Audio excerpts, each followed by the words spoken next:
the terrific terror tale number 2. This one is called Millicent and Therese. Yeah. Same actress, Karen Black, plays Millicent, and she plays Therese. Now, in this story, you see 2 different women. You never see them together. Yeah. So the story goes on where Millicent is writing in her journal about all of these bad things that her sister Therese is doing, and that she's satanic and that she's diabolical and all these things. Selfish. Yeah, and then she's starting to become violent. Yeah. They live in the same house together. Millicent is a homebody. She's pale. Once again, that innocent look. I knock kind of pretty loose. Jeffrey Karen. So Karen is Karen is, again, with this act with her, Karen has definitely got great acting skills.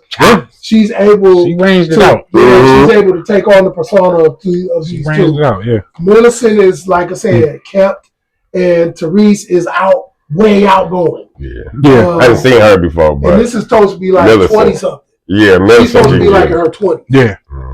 So Millicent is talking about in her journal having these interactions with Therese, and Therese is being violent.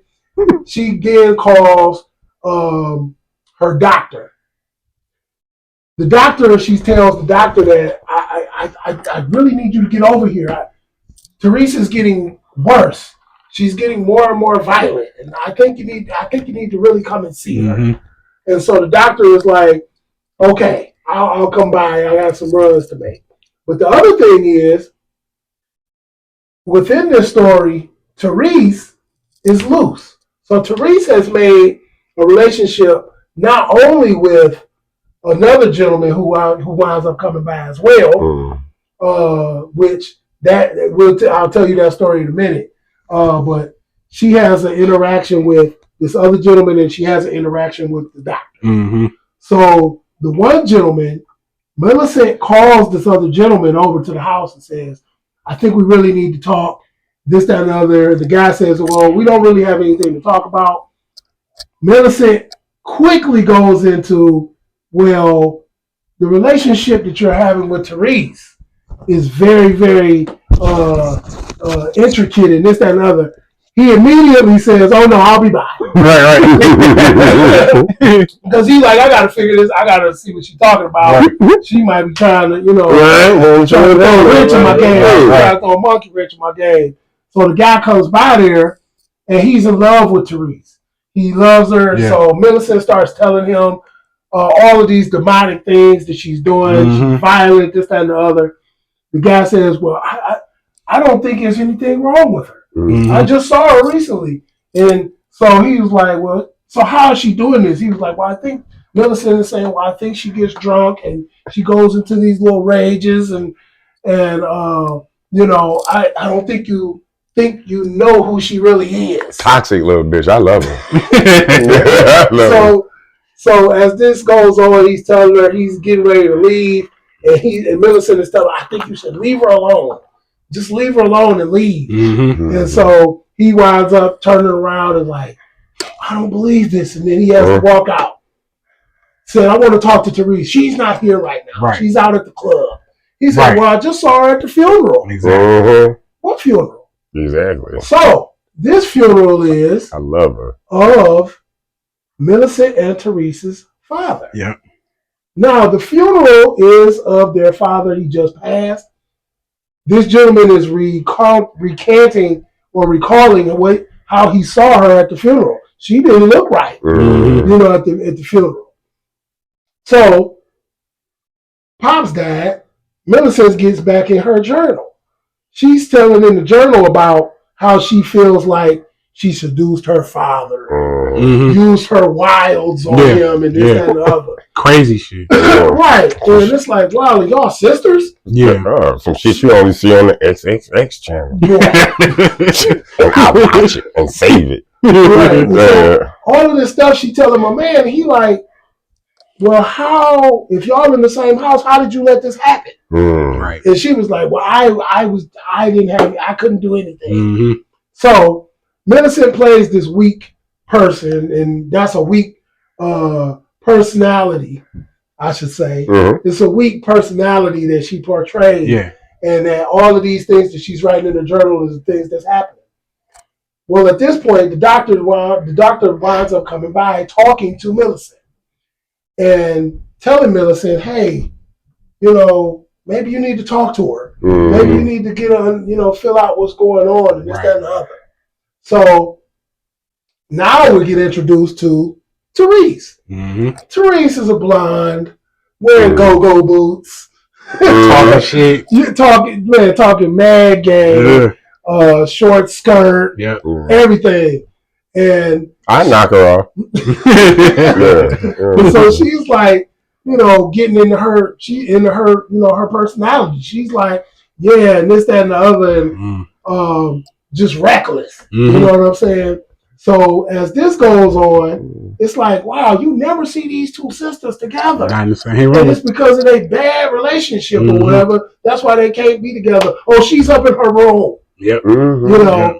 So now as this play is on, you see Therese, a couple of drinks or whatever, she meets with the doctor and tells the doctor, Millicent doesn't know what she's talking about, this, that, and the other. And then comes on to the doctor before he leaves. Yes, I did. And the doctor's face, though, his face looks like, yeah, I know what's going on. Mm-hmm. It looked like he knew what was going on. He's dismissing her. Yeah, so he walks out the door. Mm-hmm. Like, yeah, you guys got to work it out or whatever. So she goes up the stairs, gets to what is Millicent's room, and starts knocking on the door. And banging on the Screaming, door like, you stupid, yeah. So, man, it's like, wow, we watching this happen. Therese now walks away and goes and falls out and sleep on her bed. Yeah. Right? Camera goes to Millicent. She's writing in the journal again. Mm-hmm. She's outside my door and this, that, and the other, and tells all of these things of what she felt was going on with Dad and all these other things. So, this story, like, man, you never see them together. Like, you never see them together. Okay. And so now we're at the point where Therese and Millicent have just had their last go around, and Millicent has already talked to the doctor and called the doctor and told him that, hey, I think I know a way that I can get Millicent, that Therese has to go. She has to be taken care of, right, and she's got to go. And I know a way to do it. So Millicent goes to the library and pulls a book of voodoo and satanic spells. Right. And so she winds up putting together this combination of this spell with some of Therese's personal nail clippings, some of her hair, and all this other stuff. Yeah. And winds up making doing this spell and making a voodoo doll. And winds up sticking the voodoo doll. Well, in this particular case, you're killing off your sister because you feel like she's been taking advantage of everybody and she's just the worst person on this earth. Mm-hmm. So as this goes along, they try to figure out like, hey, so Millicent now, as she sets this up, she calls the doctor and says, you need to get over here right now. Therese she's livid. She's going crazy, and I have to do something about it. Mm-hmm. So the doctor winds up getting on the road. But by the time the doctor is on the road, the spell is now worked. She's using the voodoo doll and winds up taking out Therese. Mm-hmm. So now she takes Therese out. It's like, oh, okay, everything's cool, right? Well, what's happening is Therese is now laying on the floor dead. The doctor gets there and he calls immediately. Mm-hmm. Hey, right. I need you to come over here. We got I just, found somebody dead. They get over there, they get the body on the stretcher and raise it up. The doctor was like, oh man, it's such a bad case. Mm-hmm. he goes and wipe off the makeup and the lipstick off her face, removes the blonde wig, and it's Millicent. Yep. And they're like, whoa, like, what is really going on? And so the doctor ends this story with, man, this is probably the most severe case of dual personality disorder I've ever seen.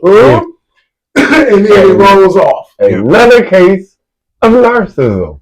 You are one way in the world. Well, narcissist is one way in the world, and behind closed doors, they are a whole totally different person. You can also make a case for schizophrenia. Yeah, exactly. You can also make a case for borderline personality and we just say dual personality. They called it dual personality. Yeah, right. Back then. Yeah, like but it's schizophrenia now. Yep. So, now you gotta check your DSM-5 for that one. Oh, did he just drop something on y'all bitches? God, look at it. I ain't even gonna tell you, and I'm dying. I know what it is, and I'm true.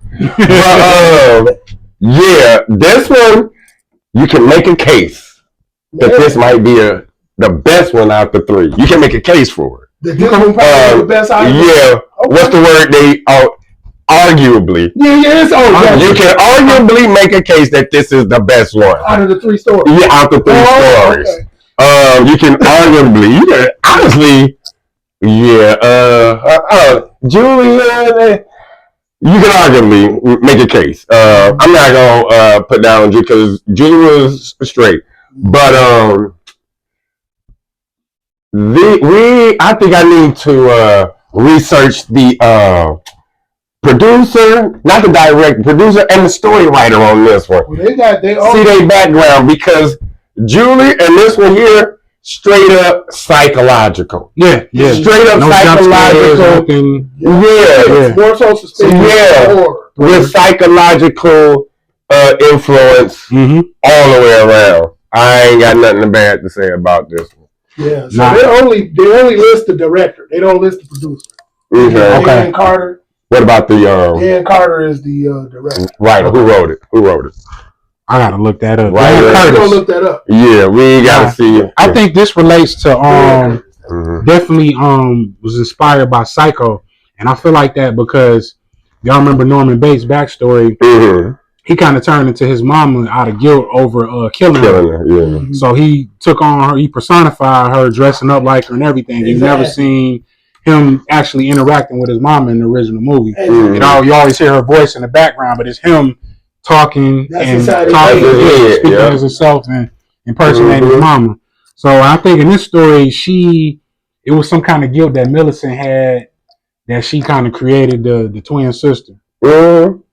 And took on the personality of the sister. Yeah, and okay, now even though Therese was made up, do you think Millicent actually